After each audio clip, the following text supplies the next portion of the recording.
এ আমার কলিজার যুবক বাবারা, কেমন একজন নবী পেয়েছো, দুঃখ বুঝলি না, নবীরে চিনলি না।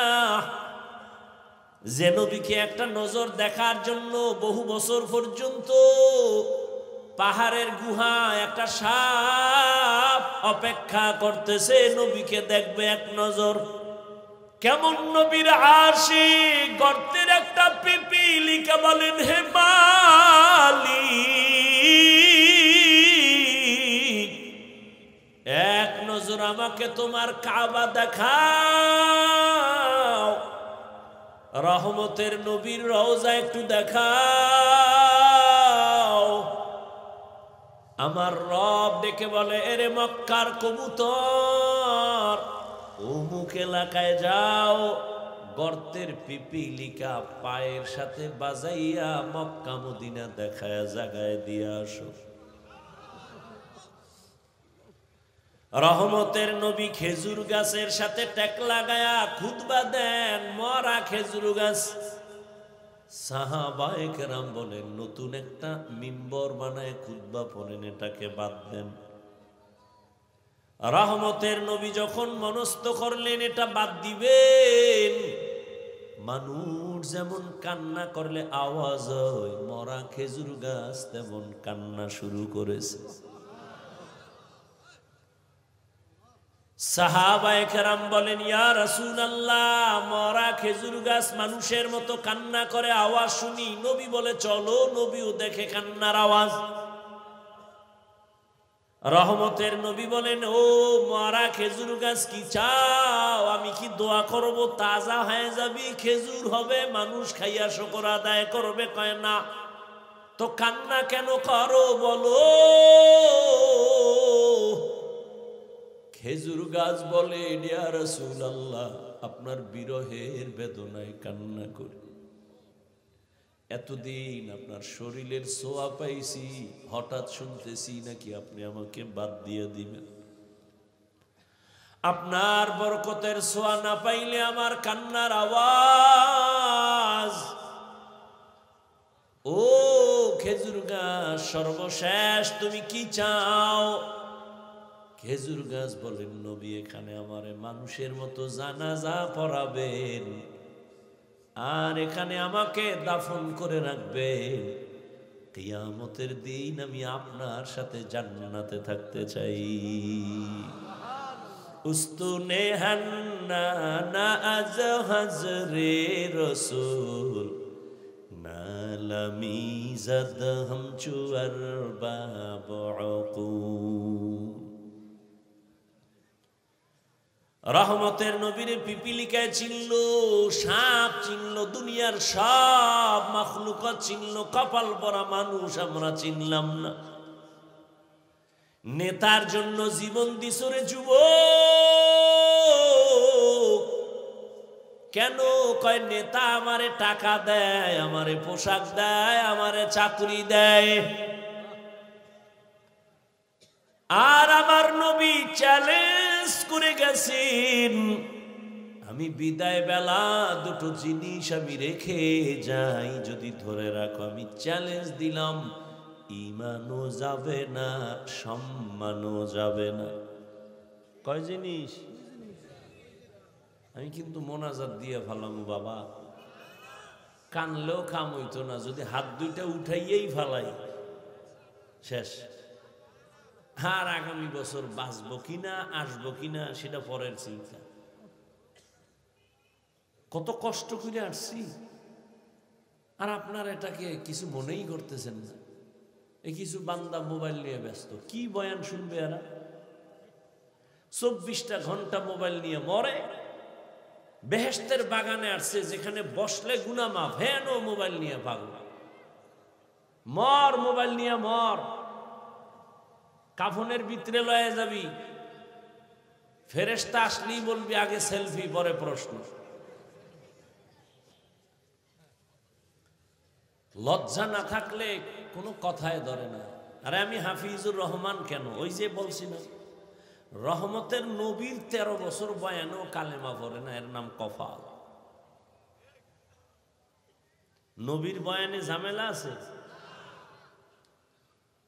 আর আমগো বয়ান তো বয়ানই না, বয়ে বয়ে কণ্ঠ বাজাইতেছে। রসুলের বয়ান শুনেও কালেমা পড়ে না, এর কপাল পরা। আর 27 বছরের যুবক আইসা নবীরে জবাই করবে, কালেমাটা ভইরা তরবারি নিয়ে দাঁড়ায় গেছে বাইতুল্লাহর পার্শ্বে দাঁড়ায়। এই মুশরিক, মুহাম্মাদের বিরুদ্ধে কথা বললে দিগা, মুহাম্মদ আর প্রয়োজন নাই, আমার তরবারি যথেষ্ট, সামনে আয়। 27 বছরের কি কে? রহমতের নবী বলেন, এমন এক কপাল আমার দুনিয়াতে আসিয়া কোনোদিন আমি আব্বু বলে ডাকবো, দূরের কথা চেহারাই আমি দেখতে পাই নাই। এই আশেকে রসুলেরা ভালো করে শুনো, ও পর্দার আড়ালের আম্মা জানেরা শুনেন। আইসে ওয়াজে কিন্তু ওয়াজ শুনে না, ডানে একটা ক্যাসেট বামে ক্যাসেট লইয়ার পরে বাজাইতে বাজাইতে আইছে। আর আম্মা জানেরা 2-3 জন এক জায়গায় বসলে কি পরিমাণ যে ওখানে ক্যাসেট চলে আর ভাষা নাই বলার। আবার 2-একটা বাচ্চা থাকলে সেখানে তো বাজার মিলে যায়। আবার যদি মোবাইল থাকে সব আউলা জাউলা, ওয়াজে আসছে বিদায় বেলা খালি আসছে খালি। স্বামীরে জিগায় কি ওয়াজ শুনছু? বাচ্চার কান্নার কারণে শুনতে পারি নাই, শুনাও। আমি মোবাইল নিয়ে ব্যস্ত ছিলাম, কি ওয়াজ আমার আবার শুনতে হইব। কথা শুনাও, মোবাইল আড়াই লাইছে, কি শুনাম? আমও গেছে সালাও গেছে। রহমতের নবী বলেন, আমি আব্বা বলে ডাকবো, দূরের কথা বাবার চেহারা দেখি নাই। 6 বছরে মা হারায় ফেললাম। চতুর্দিকে আমার দুশমন আমাকে হত্যা করার জন্য আমাকে বারবার আক্রমণ করে, আমার পথে কাঁটা দেয়। ঠিক আমি মুহাম্মদ যদি মোনাজাত দিয়া বলতাম, হে মালিক উহুদের পাহাড় স্বর্ণ বানায় দাও, রব আমারে স্বর্ণ বানায় দিতেন। কিন্তু আমি বলি নাই, আমি গরিবী হালাত চাইছি আর দোয়া করছি, হে আল্লাহ আমারে গরিবী হালাতে রাখিও, গরিবী হালাতে মরণ দিও, কিয়ামতের দিন গরিবের সাথে হাসর করাইও। এ জমিনের গরিব, বড় লোকের বাড়ি গাড়ি দেখা পাগল হইয়া আফসুস করিস না। রহমতের নবী বলেন, আমি মুহাম্মদ বলে গেলাম, কিয়ামতের দিন ওই বাড়ি গাড়ি টাকাওয়ালার 500 বছর আগে গরিব জান্নাতে চলে যাবি। কোন গরিব? যে গাঁজা খায়। আমার দেশে গরিব নেই গাঁজা খায়? এই কয় হুজুর জাকাত দেন, ধনী লোকের কয় সাহেব কিছু দেন, গরিব মানুষ দিছে গিয়ে হেদি গাঁজা খায়। আল্লাহ হেদায়াত দান করুন। শুনো যুবকেরা, আমি কি কথাটা টানতেছি। রহমতের নবী বলেন, আমি দোয়া করলে উহুদ পাহাড় স্বর্ণ হয়, আর সেই ব্যক্তি আমি পেটে পাথর বাইদা ক্ষুধার কারণে কাজ করতেছি। আর তুমি টাকা পাওয়ার জন্য আল্লাহ মানো না, নবী মানো না, পর্দা লঙ্ঘন করো, আবার শ্বশুর বাড়ি থেকে পচা পায়খানা নামের যৌতুক এলাকায় নাই। এদের এখনো জিন্দা রাখছেন কেন? কচু গাছের সাথে বেঁধে দেন। যারা যৌতুক নেয় দেয়, যারা সহযোগিতা করে সবাই ডাকাত, সবাই জালেম। আপনি ঠিক বললে ঠিক হবে, এর আগে হবে না। ইসলাম বলছে হারাম। এরা নারীর দুশ্মন। যদি কয় বাবা হইয়া মাইয়ার পক্ষে যৌতুক দিবে, বাবাও জালেম। এই ঘরের সংসার কোনোদিন শান্তির হবে না, ভালো সন্তান ওই সংসারে আসবে না। এরে পর্দার আড়ালের আম্মা জান, ধন্য আপনার জীবন। আজ 11টা সন্তানের মাথায় পাগড়ি দিলাম, কোরআনে হাফেজ। খবর নিয়ে দেখেন ওদের মা বাবার মতো ঈদের আনন্দে আজ আর কেউ নাই। রহমতের নবী বলেন, আমার এত দয়া আমাকে আল্লাহ করেছেন, আমি পাথর হাতে নিলে স্বর্ণ হয়ে যায়, কিন্তু আমি গরিবী হালাতে কত কষ্ট করছি। এই উম্মত জানোনি, আমারে আমার বংশের দুশ্মনেরা 3 বছর পর্যন্ত শিয়াবে আবু তালিবের মধ্যে গৃহবন্দী করে পানিও দেয় না, খানাও দেয় না। আমি মোহাম্মদ গাছের পাতা সিরা সিরা চাবাইয়া চাবাইয়া পেটের ক্ষুধা নিবারণ করেছে। এইবার বুঝো কেমন নবী আমার। রহমতের নবী বলেন, এই বিপদকালে আমার আব্বা নাই যে আমি টেলিফোন করব, আব্বু আসো আমার উপরে বিপদ, আম্মুরে বলবো আম্মু দোয়া করিও বিপদ, আমার আব্বু নাই, আমার আম্মু নাই, আমার সবাই দুশ্মন। ঠিক ওই সময় আমার সহযোগিতা যারা করেছে অধিকাংশ যুবক, যুবকেরা আমার উপকার করেছে, অধিকাংশ বুড়ারা আমার বিরোধিতা করেছে। ওই যে যুবক একটু আগে বলছি, কয় বছর? 11 বছরের আর এক সন্তান গিয়া নবীর হাতে হাতটা লাগায় কয়, আমি কালেমার জন্য রেডি হয়ে গেলাম। কয় বছর? এতদিন ছিল চাচতো ভাই, এখন রসুলের সাহাবী, কিছুদিন পরে হবেন জামাতা। কে? হযরত আলী। 11 বছরের আগে নবীর হাতে হাত লাগাইছেন। ও নবীনগরের মুসলমান যুবক বাবারা, তোমার বয়স মাত্র 25 থেকে 30-এর কোঠায়, বলো তুমি আমার রসুলের আদর্শের কি উপকার করেছো? একজন যুবক দাঁড়িয়ে রাখছে, বলছনি আলহামদুলিল্লাহ ভালো কাজ করেছো, আমি পারি না, দোয়া করিস, আমিও রাখবো। এটাও যদি বলতে পারতি কপাল খুলতো, কিন্তু পারো না, উল্টা ধাক্কা দিয়ে বলছো তোর বয়স কত? কয় এত। কয় এত তাড়াতাড়ি বুজুর্গ? একটা ধাক্কা দিয়ে দিয়েছে, যুবকের মনটা খারাপ হয়ে গেছে। রহমতের নবী বলেন, যুবক আমার উপকার করেছে, বুড়ারা বিরোধিতা করেছে। রহমতের নবীর চিনি না রে যুবক, অন্তরে ভয় ঢুকছে যে হুজুরদের কথা সত্য, কিন্তু মানতে গেলে আমগো হাত পা বাধা হয়ে যাবে। না, কেন ভয়? ইসলাম তো ভয় কাটার ঘরের নাম, ভয় লাগার ঘর না। তুমি স্কুলে পড়ো, কলেজে পড়ো, চাকরি করো, ব্যবসা করো, কোনো ভয় নাই, ওখানে থাইকাই জান্নাতে যাও। আমি কিন্তু একবারও বলি নাই, বলবো না, এই যুবকেরা টুপি লাগা, পাগড়ি লাগা, হাতে তসবি নাও, হুজুর হও, স্কুলে তালা মারো। না না না, বরং আমি বলবো স্কুলে পড়ো আলহামদুলিল্লাহ, কলেজে পড়ো আলহামদুলিল্লাহ, ডাক্তার হও, ইঞ্জিনিয়ার হও, প্রফেসর হও, চাকরি করো, ব্যবসা করো, আর ওখানে থাইকা ফিকির করো এখানে থাইকাই কেমনে জান্নাতে যাব।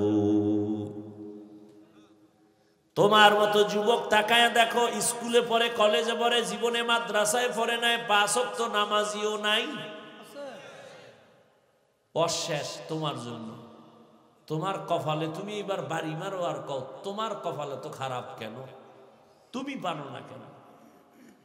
তোমার মতো যুবক তাকায় দেখো, রাস্তায় গাড়ি চালায়, আজান হয়, নামাজে দাঁড়ায় যায়, তুমি কেন পারো না?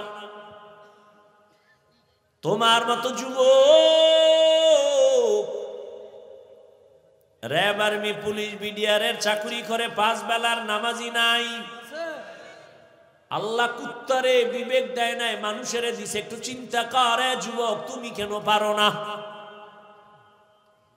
সারা জীবন ওয়াজ শুনে লাভ কি যদি আমলের খাতা শূন্য হয়?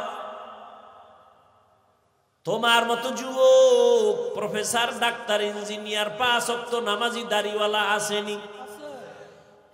বিবেকটাকে প্রশ্ন করো, তুমি কেন পারো না রে বাবা? তোমার মতো যুবক রাস্তায় গাড়ি চালায়, নদীতে মাছ ধরে, নামাজ পড়ে, জমিনে কৃষিকাজ করে, গামছা বিছায় নামাজ পড়ে, ছাড়ে না। বালিশে মাথা লাগাইয়া চিন্তা করিও তুমি কেন পারো না? তুমি কি আরো 50 বছর বাঁচবা গ্যারান্টি? এমন একটা দিন নাই যুবকের লাশ আর লাশ, করোনায় যুবকের লাশ, ডেঙ্গুর মধ্যে হসপিটালে যুবকের লাশ, বাসের নিচে যুবকের লাশ, পানির মধ্যে যুবকের লাশ, ঘরের ঘুমের বিছানায় যুবকের লাশ। মরণের মধ্যে শুধু যুবক যুবক যুবক মরে। বাইক নিয়ে বের হইছে আম্মু, বাজারে যাই রসুল্লাবাদ, আধা ঘন্টা পরে বন্ধুর সাথে মোলাকাত করে আসবো। 2 ঘন্টা পরে টেলিফোন আসছে, এই টেলিফোনওয়ালাকে? কয় এই টেলিফোনওয়ালার মা। তোমার স্বামী কোথায়? ওই আছে। কয় দাও।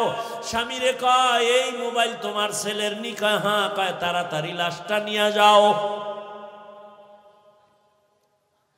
আজ তুমি সুস্থ বসে আছো, কালকে এই সময় তুমি সুস্থ থাকবা, বেঁচে থাকবা গ্যারান্টি? কিসের বাহাদুরি? ও যুবক,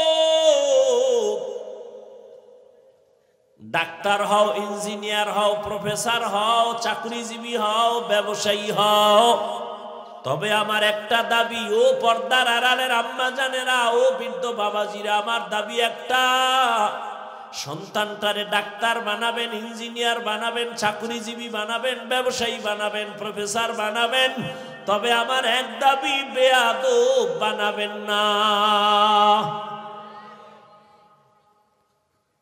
কয় কেমন? কয় সন্তান মা বাবার সাথে বেয়াদবি করলে মরার আগে ধ্বংস। সন্তান শিক্ষকের সাথে বেয়াদবি করলে মরার আগে পঙ্গু হয়ে যাবে। এই বেটা লিখে রাখ, গাঞ্জা খায় বই নাই চেয়ারে, লিখে রাখ, যা বলে যাই। সন্তান যদি ওলামায়ে কেরামের সাথে বেয়াদবি করে মরার আগে বিছানায় পড়ে থাকবে, কাঁদবে, চোখের পানি মোছার কাউকে পাবে না। ডাক্তার হইয়া ওই ডাক্তার হইস না যে তাসলিমার মতো জুতা খায়া পালাবি। এমন ডাক্তারে জাতি চায় না, আদর্শবান ডাক্তার চায়, ডাকাত চায় না। এদেশের মানুষ ভালো প্রফেসর চায়, তবে ঢাকা কলেজের নাস্তিক প্রফেসর আহমদ শরীফের মতো নাস্তিক চায় না। ডাক্তার হয়ে যদি জুতা খাও তো ডাক্তারের লাভ কি? আদর্শবান ডাক্তার হও, মইরা গেলে তোমার নামে ইতিহাস লেখা হবে, কবি নজরুলের মতো মানুষ মাথায় নিয়ে স্মরণ করবে। এটা কি সম্ভব না? হ্যাঁ, সারা রাত আকাম কর মোবাইলে সম্ভব। সারা রাত মোবাইল নিয়ে কবিরা গুনাহ, কবিরা গুনাহ, কবিরা গুনাহ করে করে চেহারাটা নষ্ট করেছো। তোর তো চক্ষুই নাই, দেখবি কেমনে তোর চেহারা নষ্ট? যার কলবের চক্ষু খোলা, তারা তাকাইয়া দেখতে পায় তোর রাতের অন্যায়ের ছাপ চেহারায় লেগে আছে। 40 বছর পর্যন্ত তোর চেহারা নষ্ট হবে না। কয় বছর? যা বলি লিখে রাখ, কাগজ কলম লয়ে ববি। 40 বছর পর্যন্ত তোর চেহারা নষ্ট হবে না, কোনো মেডিসিনও লাগানো লাগবে না। কিন্তু 25 বছর থেকে 30-এর মধ্যে বল, তোর চেহারায় কেন নূর নাই? তোমার চেহারার দিকে তাকাইলে কেন মায়া লাগে না? একমাত্র কারণ সারা রাত মোবাইল দিয়ে গুনাহ করেছো। এ কারণে চেহারা নষ্ট হয়ে গেছে। শুধু কি তাই? হসপিটালে গিয়া দেহটা পরীক্ষা কর, দেখবি চোখের পাওয়ার গত বছরের তুলনায় অনেক % নাই। মাথা ব্যথা আগের থেকে বেড়ে গেছে, বুকে ব্যথা বেড়ে গেছে। পরীক্ষা কর। হুজুরের কথা মিথ্যা মনে করতেছ, সন্দেহ বুঝে আসে না, মানতেও কষ্ট লাগে, বাদ দে হুজুর।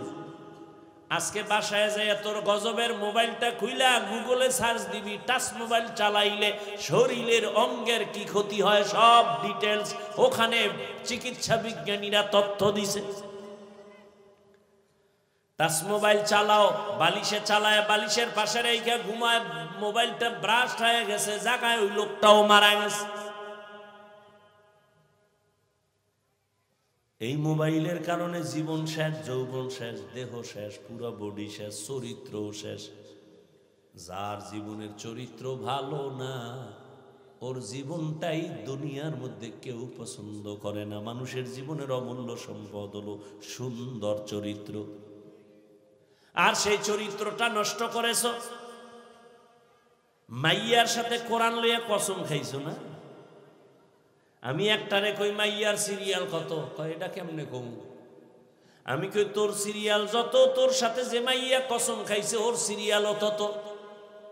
তুই যদি 3 মাইয়ার জীবনের উপরে হামলা কইরা 4 নাম্বার মেয়েটার সাথে কসম খাও, খোদার কসম ওই মাইয়াটাও 3টা সন্পলার সাথে, ছেলের সাথে কসম খাইয়া 4 নাম্বারে তোরে ধরছে, তোরে পঙ্গু বানায় ছাড়বে। ব্ল্যাকমেইল করতেছে, তোর খবর নাই। আল্লাহ তোরে বানাইছে, তোর কপালে বিয়া থাকলে মাইয়াও আল্লাহ বানাইছে। কি কথাই কয় না তো, পাগল হইছো গা? আল্লাহ আম কাঁঠাল দিছে শরীরের ভিটামিন, দেখা পাগল হয়ে গেছে। কুত্তার চেয়ে বেশি পাগল, জিব্বা বের হয়ে গেছে, এখনই খাইয়া লাগবে। আল্লাহ কয় 1 মাস একটু ধৈর্য ধর, আমি পাকায় দিব, তাই না খাবি, যে মিষ্টি, যে মজা, ভিটামিন। কয় না আল্লাহ আমার কুত্তার থেকে জিব্বা বড় হয়ে গেছে, আমি 1 মাস সইতে পারি না, গাছের মধ্যে মেডিসিন মারছি। আল্লাহর দেওয়া মাছ কত ফ্রেশ, মানুষ বেঈমানি করে, আল্লাহ করে। গাছের ফল কত ফ্রেশ, মানুষ বেঈমানি করে, এটা ক্ষতিকারক বানায় ফেলছে। তেল কিনবেন আল্লাহর দেওয়া কত সুন্দর, মানুষ ভেজাল বাড়ায় কেন? এজন্য আল্লাহ কয় ইন্নাল ইনসানা লিরাব্বিহি লাকানুদ, মানুষ বড় নিমক হারাম। আল্লাহর দেওয়া নিয়ামত, এটা নিজে প্রসেসিং করে এটারে গজব বানায় দিস। এই দোকানওয়ালা, তুমি পেঁয়াজু বানাও, তুমি রুটি বানাও, তুমি পরোটা বানাও, 1 টাকা যদি বেশি নিতে চাও, পাবলিক দিয়া খাওয়ার লোক আছে, পাবলিক তো গরিব না। তুমি 1 টাকা বেশি চাইলেও তো দিবে, কিন্তু 6 দিন আগের তেল দিয়া কেন নষ্ট বানায়া পাকাও? 2 নাম্বারই করো, অরিজিনাল গোস্ত বিক্রি করো, 10 টাকা বাড়ায় নাও, পাবলিক দিবে। 2 নাম্বারই কেন করো? কয় চরিত্রই 2 নাম্বার হয়ে গেছে। আল্লাহ হেদায়াত দান করেন। ও যুবক, ভালো করে শুনো,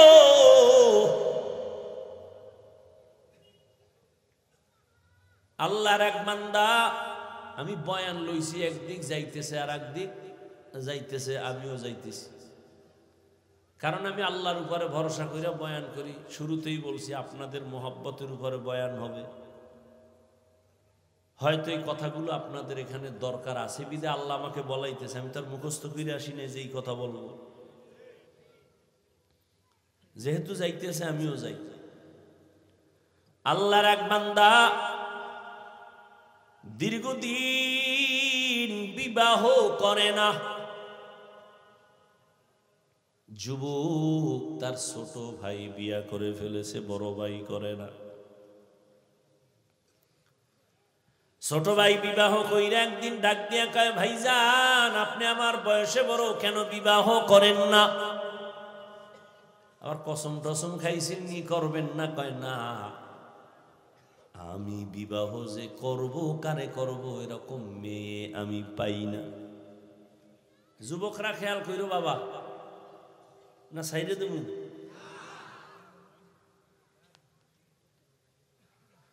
হা, বড় ভাই বলে আমি মেয়ে পাই না। ছোট ভাই ভাবছে বোধহয় সব গরিব সম্ভ্রান্ত পরিবারের একটা মাইয়া দরকার, সুন্দরী, ডানা কাটা ভরি। কি কাটা ভরি? ডানা কাটা ভরি বিয়া করবে। ঠিকই ডানা কাটা পরি আসার পরে ঘরে আইসেই কয়, তোর মায়ের ডানা ভালো না, কাট। মায়েরটা কেটে দিছে, ডানা কাটা ভরি। পরক্ষণে ডাক দিয়ে কয়, তোর বাবার ব্যবহার ভালো না, তোর বাবার ডানাও কাট। ওই আস্তা বোকা স্বামীটাই বলে, এখন কি করব? কয়, গ্রাম সাইডা শহরে চল, ফ্ল্যাট বাড়ালো। মা বাবারে রাইখা ফ্ল্যাট ভাড়া লইয়া বলে, এবার তুই একদিকে কামাই করতে যা, আমি একটু পায়চারি করে আসি, বন্ধু বান্ধবের সাথে মোলাকাত করে আসি। গাধার মতো কামাই করে ঘরে আনে, ডানা কাটা পরি সব কাঁচাইয়া ভেতরে নিয়ে কয়, তোর চরিত্র ভালো না, তোর ডানাও কাটিয়া হিজরত করলাম। ডানা কাটা পরি কি ডানা জিন্দা রাখবো? তো কাটবেই। ওই বড় ভাই বলে, এমন মেয়ে পাই না, বিয়া করব। ছোট ভাই খুঁজে একটা প্রস্তাব নিয়ে আসছে, অমুক এলাকার টাকাওয়ালা ব্যক্তির মেয়ে, রূপসী সুন্দরী, ডানা কাটা বড়ি।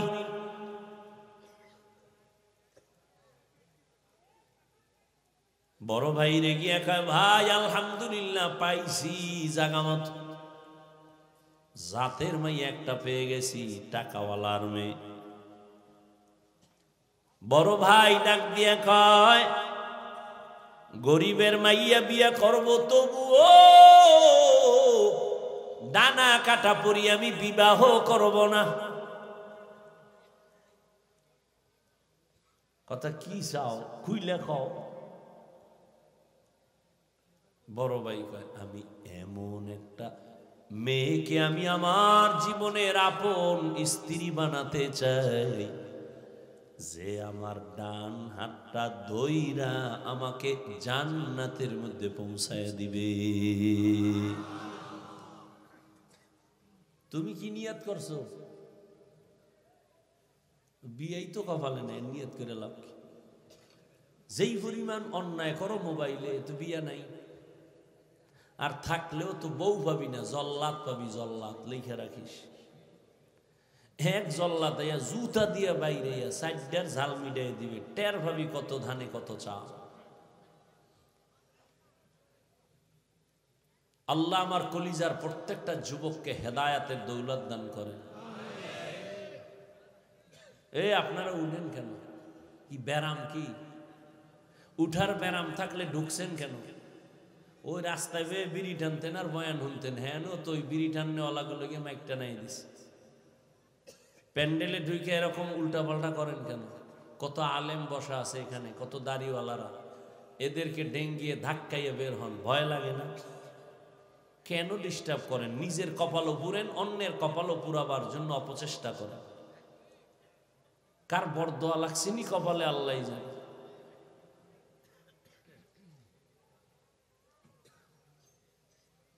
আর একটু যাব সামনে।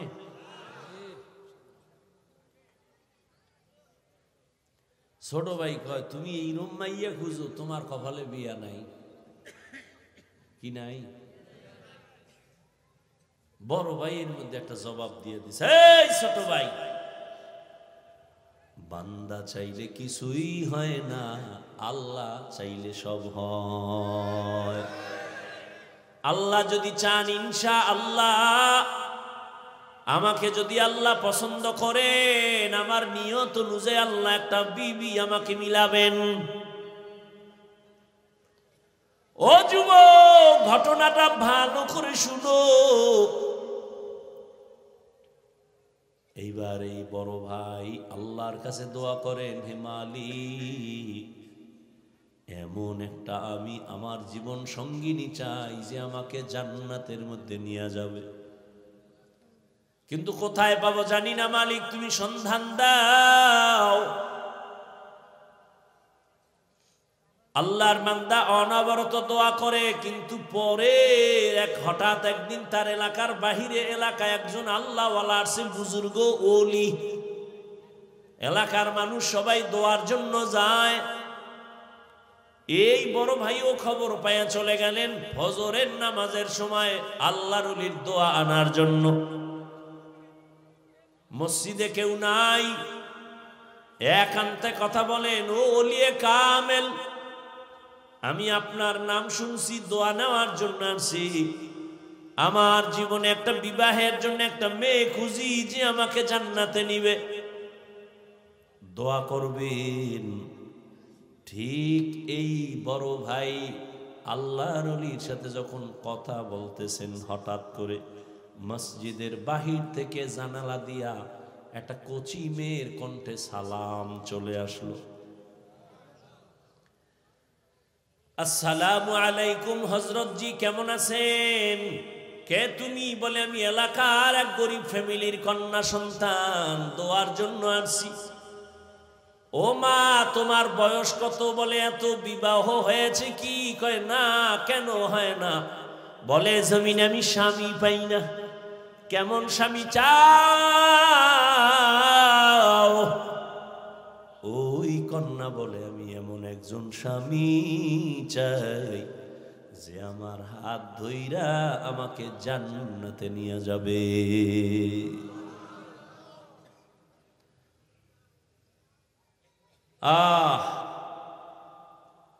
পুরুষটাই বলে এমন একজন বউ চাই যে বউ আমার হাত ধরে জান্নাতে নিবে। মেয়েটাও দোয়া করে, আল্লাহ আমি একজন স্বামী চাই যে স্বামী আমার হাত ধরে আমাকে জাহান্নাম থেকে বাঁচায়া জান্নাতে নিবে। মিলছে নি? হুজুর বলে, মা আমি যদি প্রস্তাব দেই মানবানি? বলে আমি জীবনটাকে ধন্য মনে করব, আপনার প্রস্তাব আমি প্রত্যাখ্যান করব না। এবার হুজুর প্রস্তাব দিলে নেই, ভাইয়ের সাথে ওই মেয়ের বিবাহের বন্ধন হয়ে গেল। দাম্পত্য জীবন চলতেছে, স্বামী আর স্ত্রী দুজনে এক মনে এক ধ্যানে চলে। নামাজের আজান হয়েছে, নামাজে দাঁড়াও। রাতের গভীর ঘুম থেকে উঠা যায় নামাজে ডাকে, হে মালিক তুমি যদি আসমানে আইসা ডাকো আমরা কেমনে ঘুমাই? অতিও গভীর হয় রজনী যখন, নীরবে প্রভুর নাম জপিও তখন। প্রভুর করুণা যদি পাইবারে চাও, গভীর রাতে উঠে প্রভুর গুণগান গাও। দাম্পত্য জীবন চলতেছে, এক হাতে তালি বাজেনি। এই কথা কয় না, ঘুমায়। এক হাতে তালি বাজে না, বিনা বাতাসে পানি নাড়াচাড়া করে না। স্বামী আর স্ত্রী এক মনের না হইলে ওই সংসারে ফুলের বাগানে ফুল ফোটে না। মাওলায় মিলাই দিছেন দুইজনে। দুনিয়ার সব একদিক, নামাজ আজান হয়ে গেছে, নামাজ কাজা করা যাবে না। ফজরের নামাজে হাজির, দোয়া করে, নামাজ পড়ে, তাসবিহ পড়ে আল্লাহকে ডাকে।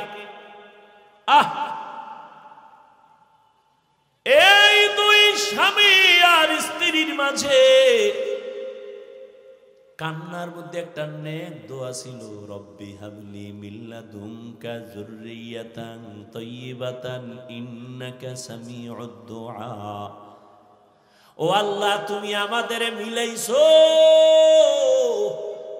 এখন আমাদের জীবনে একটা চাহিদা, তুমি একটা নেককার সন্তান দিও। কি সন্তান? ডাক্তার তো আছে অনেক, তবে আদর্শবান ডাক্তারের অভাব। সন্তান আছে অনেক, নেককার সন্তানের অভাব। আপনাদের এলাকায় গরু আছে অনেক, তবে জান্নাতি গরুর অভাব। মুসা নবীর সাথে যেই গরুটার সম্পর্ক, এটা আল্লাহর জান্নাতে যাবে। আপনাদের এলাকায় পিপিলিকা আছে, অভাব নাই, সারা দুনিয়ায় পিপিলিকা, তবে ধন্য পিপিলিকা তো সুলাইমান নবীর সাথে পিপিলিকা জান্নাতে যাবে। স্বামী আর স্ত্রী দোয়া করে, ও পর্দার আড়ালের আম্মা জান, আপনারা তো আজকের 11টা সন্তানের হাফেজে কোরআন হইয়া মাথায় পাগড়ি দিলাম। এই হাফেজে কোরআনের মা আপনারা তো নবীদের মায়ের মতো মা, সাহাবায়ে কেরামদের মায়ের মতো দামি মা।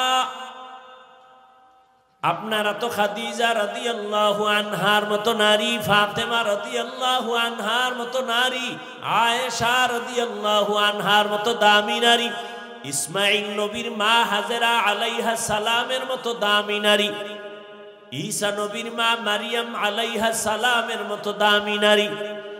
এ জমিনের চিহ্নিত বেঈমান ফেরাউন আল্লাহর জান্নাতে যাবে না, আল্লাহর সাথে চ্যালেঞ্জ দিয়া নিজের খোদা দাবি করেছে।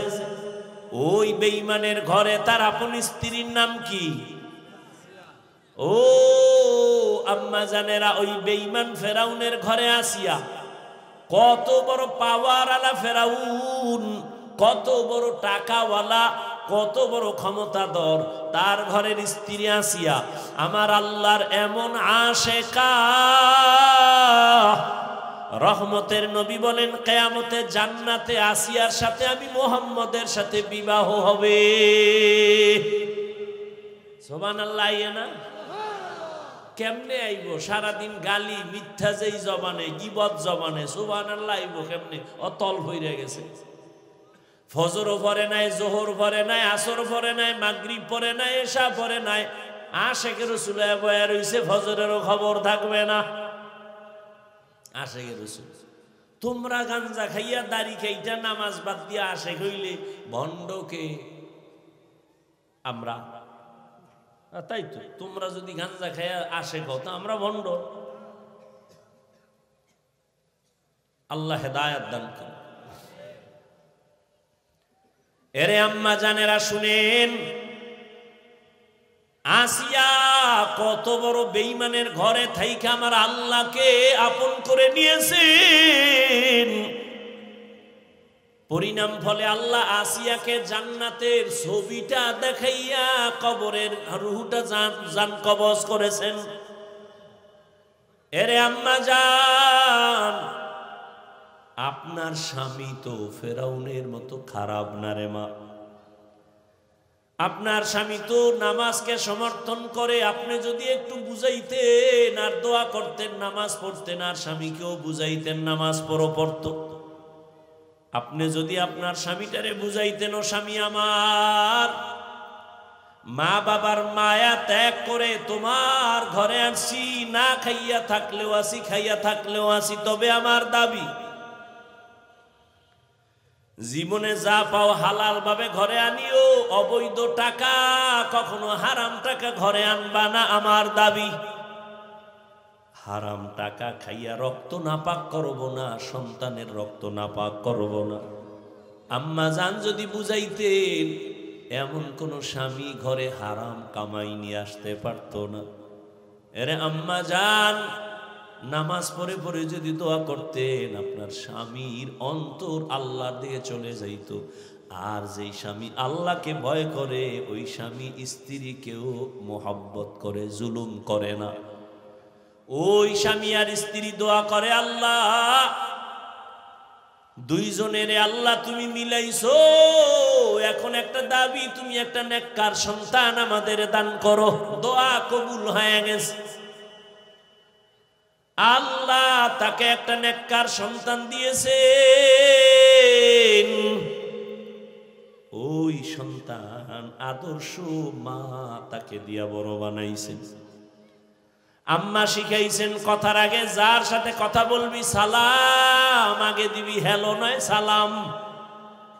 মুরব্বী দেখলে দোয়া নিবি, আলেম দেখলে দোয়া নিবি, কোনদিন চোখ তাকায় কথা বলবি না, বেয়াদবি করবি না। এভাবে মা এমন ভাবে সন্তানটারে গড়াইছেন, আমার আল্লাহ সন্তানের উপরে বড় খুশি হয়ে গেছেন।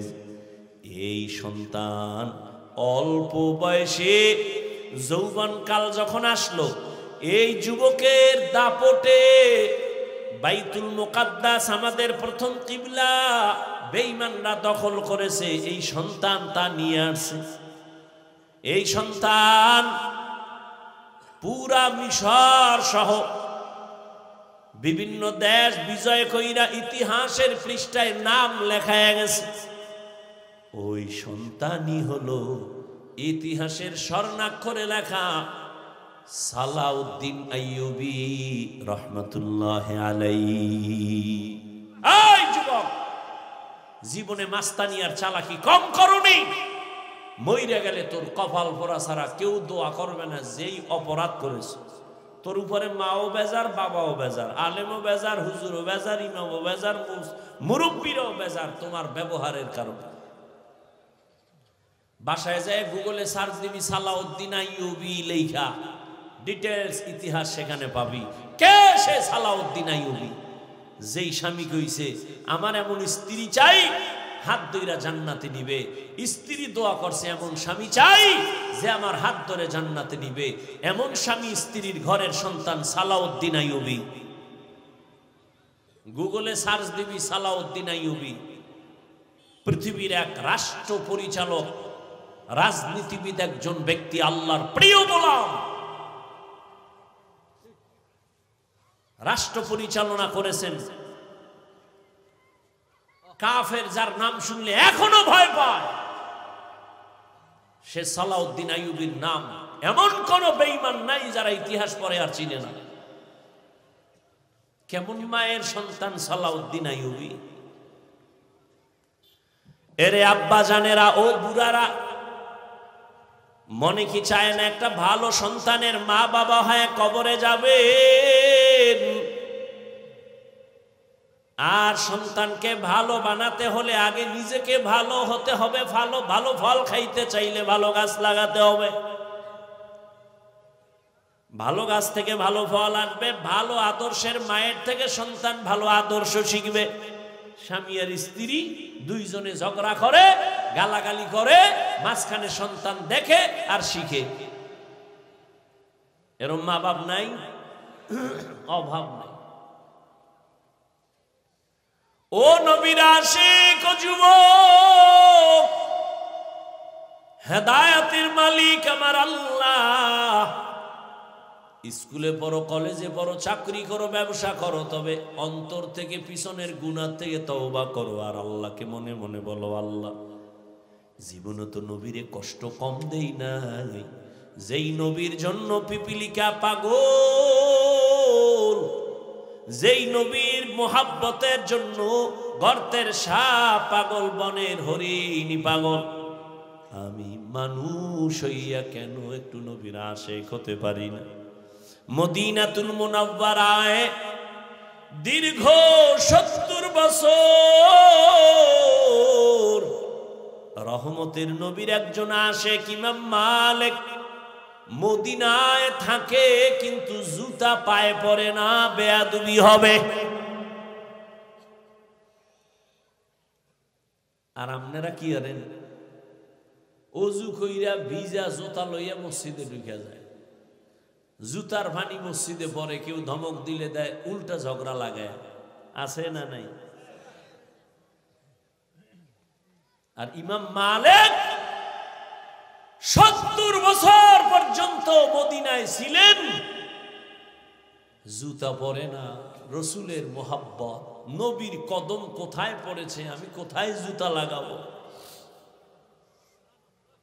মদিনা যাইতে পারলাম না, মদিনা দেখতে পারলাম না, মদিনা যাইতে পারলাম না।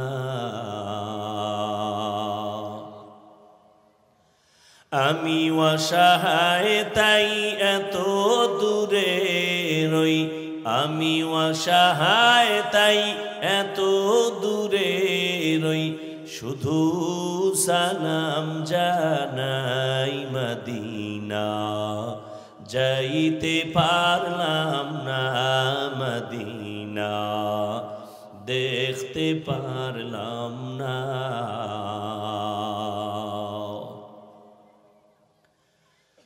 মদিনা নাম কত সুন্দর,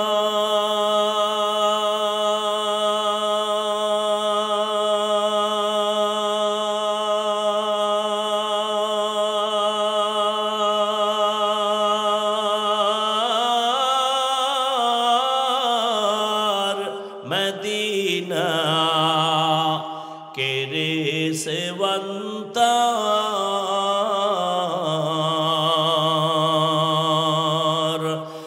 পাখির নাই ডানা থাকলে, পাখির নাই ডানা থাকলে যেতাম মদিনায় মদিনা, যাইতে পারলাম না মদিনা, দেখতে পারলাম না মদিনা, যাইতে পারলাম না। আমি অসহায় তাই এত দূরে রই, আমি অসহায় তাই এত দূরে রই, শুধু সালাম জানাই মদিনা, যাইতে পারলাম না মদিনা, দেখতে পারলাম না।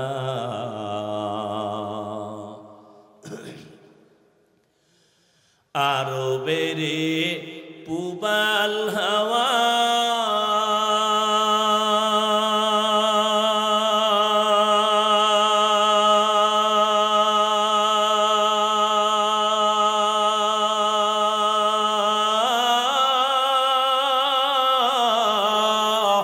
পশ্চিমে করে সুধাওয়া,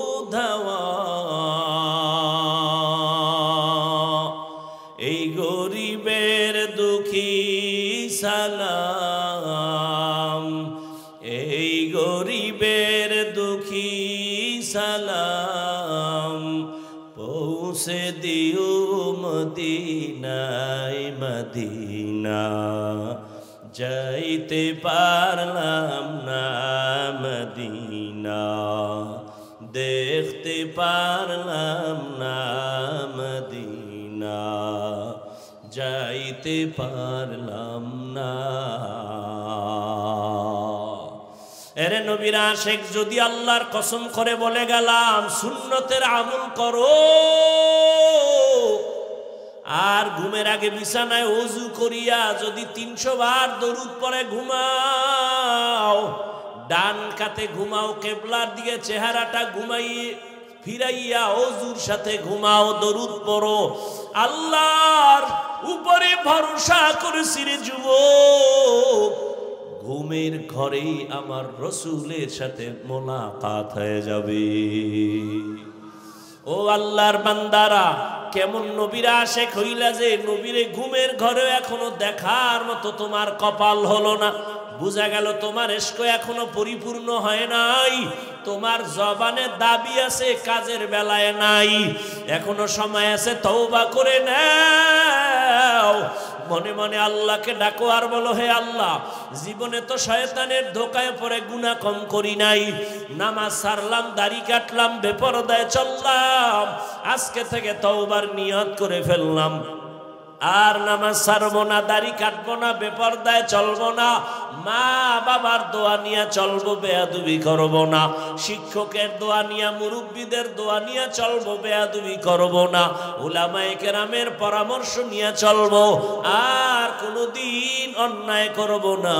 ও আমার মা বোনেরা, স্বামীর মাল হেফাজত করেন, নামাজ পড়েন, পর্দা করেন, মোবাইলে সময় নষ্ট করিয়েন না। ও বৃদ্ধ বাবাজিরা, আপনার মতো কত বুড়ারা মসজিদে গিয়া নামাজ পড়ে, আপনি কেন পারবেন না? তওবা করেন আর অন্তর ঘুরে আল্লাহকে বলেন, আল্লাহ আর গুনাহ করব না, নামাজ ছাড়বো না, দাড়ি কাটবো না, বেপরদায় চলবো না। তওবা করার মতো যদি যুবক বাবা অন্তর তৈরি হয়, মুনাফিকি না থাকে, আল্লাহর আযাবের ভয় যদি অন্তরে থাকে, ও যুবক, আমরা টুপিদারির কারণে আমরা না খাইয়া মরি না, সম্মান কমে নাই, এখনো সময় আছে, তওবা করে নাও। আল্লাহর আযাব বড় কঠিন, দুনিয়ার গরম সহ্য করা যায় না, গুনাহগারের জন্য জাহান্নামের আগুন কেমনে সহ্য করবা? দুনিয়াতে একটা মশার কামড় সইতে পারো না, গুনাহগারের কবরে আযাব, হাসরে আযাব কেমনে সহ্য করবা? তওবা করো, রিজিকের মালিক আল্লাহ, হায়াতের মালিক আল্লাহ, ইজ্জতের মালিক আল্লাহ। আর নামাজ ছাড়বা না, বেপরদায় চলবা না, আর দাড়ি কাটবা না। মা বাবা মুরব্বীদের দোয়া নিয়া, উলামায়ে কেরামের পরামর্শ নিয়া নবীর তরিকা মেনে চলবা। তওবা করার মতো যদি কারো অন্তর তৈরি হয়ে থাকে, মুনাফিকি না থাকে, যাদের নিয়তটা খাঁটি আছে, তারা দুটো হাত আল্লাহকে দেখায়া দেন।